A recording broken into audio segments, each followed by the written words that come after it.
everyone, welcome into the Flippin' Hippos YouTube channel. I'm Star. Today is Monday, June 13th, and because it's a Monday, that means it's time for What Sold on eBay. Just like every week, we're going to start out with the plush that sold for the week. We had 2 plush sell on the platform last week, which I'll show you both, and then I picked out the highlights of our sales. Anything that I think is a BOLO item that you guys should learn and be on the lookout for when you're outsourcing are higher dollar sales and exciting sales. So I don't have that much to show you this week. As we all know, sales are kind of down all over the place. We are selling a lot of our bread and butter or filler items that range in price from say 12 to 18. The remotes that are filler can range from like $8 to $16.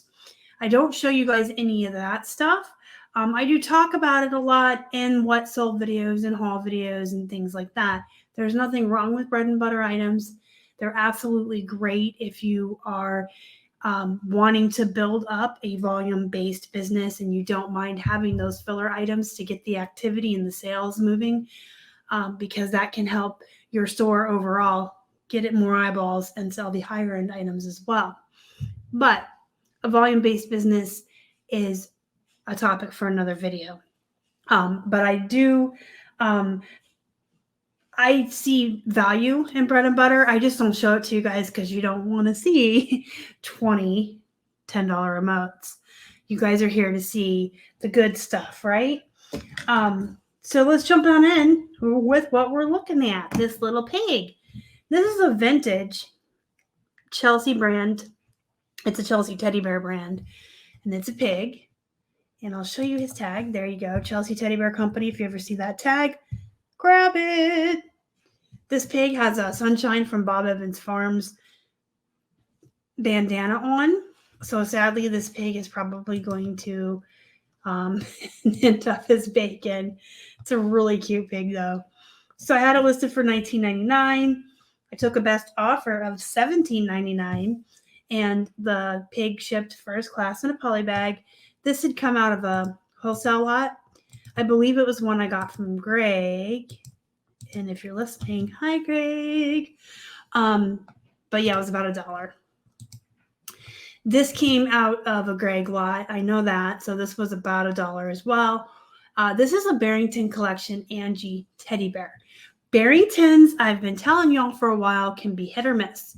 There's very low end, almost poop Barringtons, and there's some that are just bread and butter, and there's some that are BOLO, money, money, money. This one's $34.99, and there's some that can be even more than that, upwards of $100. You just got to comp them when you find them, or you can go through the solds. You can use Terapeak to research and just learn them. I always pick up Barrington. It's one of those things, kind of like the Gans Wedkins. I'll pick them all up if their cost of goods is right, or if they come to me in a wholesale lot, I list them all. But Angie was a surprise, and Angie was a nice surprise. She's also very cute. So she looks like she was made more for a collector than some of the other ones. She has her nice Sunday hat with the flowers on it. She has a cute little purse. She had a mark on her dress, which I did disclose. You can see here. I did disclose that. She probably would have went up for like 40 or 45. I discretionarily took off like $5 to $10 because collectors, that can mean, a lot to them. One mark. So Angie did sell for $31.49, and she shipped first class in a poly bag. All right, so those were the 2 plush for the week. Now we're going to look at this jersey. Most jerseys are good. There's some teams that will sell for more money than other teams. Some players, some numbers, some sell quicker. That's just something you have to learn. There's a whole learning curve with it that I still don't know everything. I have to check. I'm not a sports person. I couldn't tell you if I saw a number or a player's name, what even sport they played. But I do know my Marvel characters. My strong suit is nerds and nerd stuff, but not sports. But if you know your sports and you know what you're doing, jerseys are absolutely something that is good to source when you're out comping. This one cost $1, came to us in a wholesale lot. This is the Atlanta Braves by Majestic. It's a button front jersey and it's a double XL. So it sold for $28.12 and it shipped first class. Next up, we have a men's Wrangler Pearl Snap. Y'all know me and Keith and our Pearl Snaps. We love our Pearl Snaps. Wrangler is a good brand. I love to pick up Wrangler whenever I can find it. When the cost of goods is good. Like Wrangler jeans for men, I don't want to pay more than $2 for. They'll sell for $25 all day long, and they have a really fast sell-through rate. But I don't want to invest more than like $2 into something that sells for $25 and is going to require a padded flat rate envelope to ship. But it is a quick return on your investment. As far as the shirts, I love all of the Wranglers, the men's and women's shirts, especially Pearl Snaps. This one sold for a best offer of $20. Our cost was about $1.50. Quick turnaround, shipped first class. Next up, we have this Under Armour shirt. It came out of a wholesale lot. I don't pick up a lot of Under Armour anymore. If it looks like it's something special or unique, I will comp it. Or if it's, a couple bucks or less. A lot of Under Armour, I think, is like overpriced at the thrifts. And you can get like $19.99. I took a best offer of $17 on this shirt, but it is just a plain black, like tactical compression shirt. But thrift stores tend to charge $17 sometimes for the Under Armour. So that you got to be picky with. You got to look at your cost of goods and what you're going to get for it. But $17 for, just a plain black under shirt is nice. Next up, we have a Lacoste men's polo shirt. These are still a bolo. A lot of people are like, Lacoste's no good. It doesn't sell for very much. It does, and it goes fast. They do have their own sizing chart, so you have to go online and you have to look that up. This is on its tag. It's a Lacoste size 7. There's the alligator. You can see the alligator. That's how you can tell it's authentic. There's usually one on the breast too. So a Lacoste size 7 and then standard US size is a double XL or 2XL. So you do have to get their chart and you need to be putting both sizes in because the folks that love Lacoste and specifically shop for it online are actually going to know their Lacoste size, what they wear, just like the Chico's vanity sizing. There's a lot of brands that have their own sizes. People who are loyal to the brand and specifically shop for it know their size in that brand, but not everyone does. And there will be some men who just know they wear a 2XL. So you can go to the Lacoste website or you can just Google it and find their chart. We had a ton of these, a bunch. We had a whole stack of them. We got them in a wholesale lot. The average cost per piece in that lot was right around $2. And we just listed them all one day, went through and just did them all at once. And this one sold for $21.99 and it shipped first class. Next up, we have some Lee Riders capri jeans. So Lee Riders is a plus size brand. It used to go for a lot more money than it does now. I don't really source it anymore. I will leave this behind on the rack, especially with the way cost of goods are going. This came in a thread-up box, $1.75-ish cost of goods, and it sold for $19.99, and they did ship first class. These are size 16. If you can find riders like for $1 or less and they're going to be size 16 or higher, I would still get them. Lane Bryant is another brand that's well known for its plus sizes. A lot of women are loyal to this brand and really like it. Unfortunately, it has been part of that race to the bottom. So all the turds that have to race to the bottom have made this brand kind of crash and not be worth what it used to. So I will still pick it up at the thrifts, but the cost of goods has to be low enough for me to justify it, like $2 or less. This came in a wholesale lot. Everything in that box was $1 a piece. These are this is a size 18 mini skirt, black side zip. It's a nice skirt. People who wear the larger sizes sometimes have a hard time finding cute clothes like this. So it is good to have plus sizes in your closets in your stores. This sold for $17.99, shipped first class.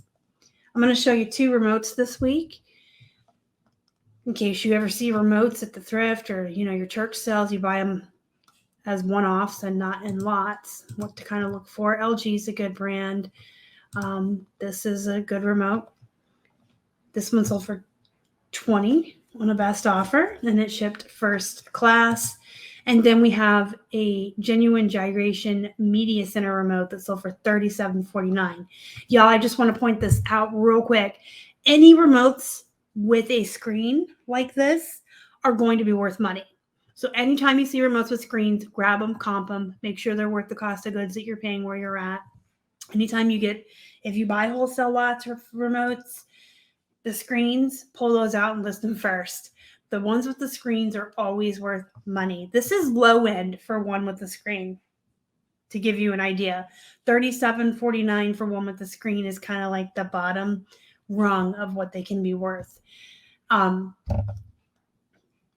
See the Windows button? This is just a really good remote. So keep your guys' eyes peeled for these remotes with these screens. This one also shipped first class.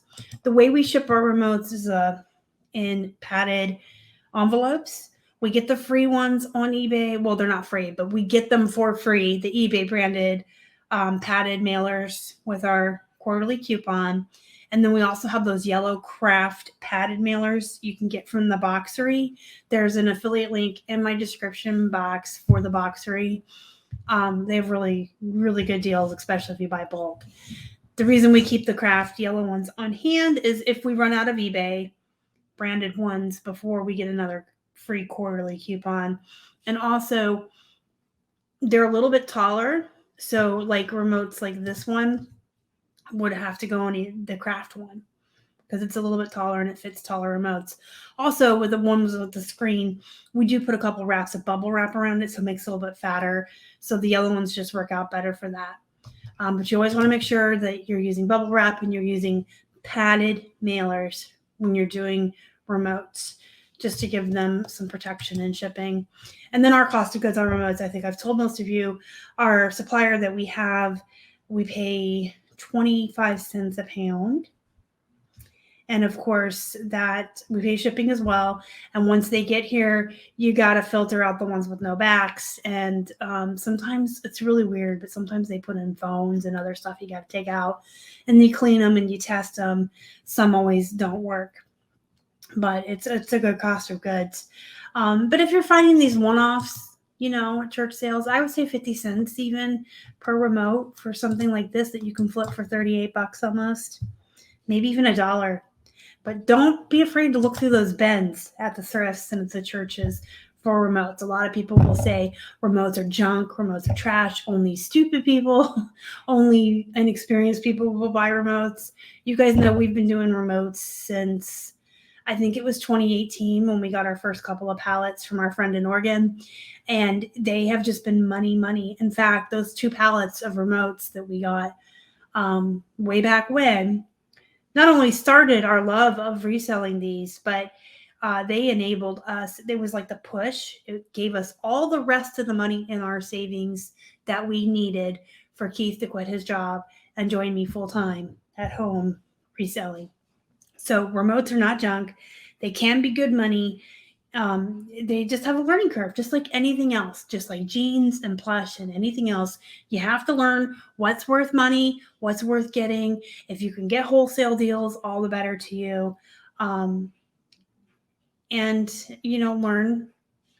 how to recognize the brands. It's just like with anything else. But I wouldn't advise to just think that they're all junk. People think that about plush too. So that's my little lesson for the day. And we're going to end with my most favorite sale of the week. I sold Walmart shorts for $20. I sure did. So these came in a thread up box. You guys know my general rule. If I buy a thread-up box, if I buy a wholesale box, if I buy anything in a huge lot, unless it is absolute complete poop, I'm going to list it because we pay a bulk price for whatever's in that box. And, the couple of items you pull out that are going to be worth a lot of money, pay for it, and then everything else is icing on the cake. That is my thought process. Normally Walmart is considered poop, but you guys, these were new with tags and they were a big size. These are men's size 42, 12 flat front shorts. So they're a larger size. They were new with tags. They came in a thread-up box, and I thought, you know what, I'm going to list them. And I sold them for $19.99. And there used to be a joke probably about 4 or 5 years ago that I could even sell Walmart brands for money, and I can. You can see it right here. So these sold for $19.99, and they shipped first class. So that was my, I guess that's my favorite sale of the week. It's not our highest or our best, but come on, I sold Walmart shorts for $19.99. I'm proud of myself. All right, guys, if you have any questions, comments, or concerns, leave them in the comments down below. Don't forget to hit the thumbs up before you leave. It helps the channel so much. If you haven't already, subscribe to the channel. Help us feed a hungry hippo. Don't forget to join our Facebook group, Flippin' Hippos Reseller Pod. There's a link down below for you where you can just search for us right on Facebook. Until next time, guys, go be productive. Go make some money. Go learn some remotes. And as always, thank you so much for watching. Y'all are the best. Bye.